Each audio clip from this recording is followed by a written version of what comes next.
difficult, and I think a lot of people are taking this time to kind of see what is this new norm, at least temporarily. Yeah. And what you appreciate. Well, now, I don't know if we've talked about this on the air before, but Shelby kind of has an area around her desk in the newsroom. She does, It's yes. taped off where people are not allowed to come in. It's but that's her bubble. really, yeah, it's really only about a foot on either side of you, I think. So. Can I clarify where this is coming from? Oh, yeah, I because guess folks you at need to. home are going to see this and they're going to think that I'm some sort of diva or something like that when I'm not on set. I know. Let's just take it in for a moment. But I actually have a pink, of course it's pink, hot square box of tape on the floor.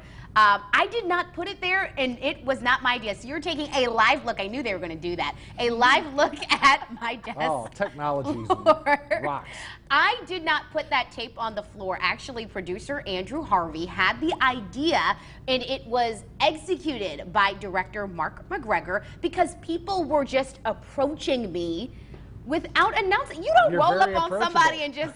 and just pop up and then hover. I was getting people that were breathing over me. Ooh. I didn't like it. So that was there as a source of social distancing before that was the actual term. Well, funny, that desk used to be Bob Larson's desk, and so it has mystical attributes. And they originally, when I was hired, they said, why don't you sit at Bob's desk? But you can't tell from the shot. It is so junky. When you... Shelby's actually isolated herself in that box. She doesn't leave.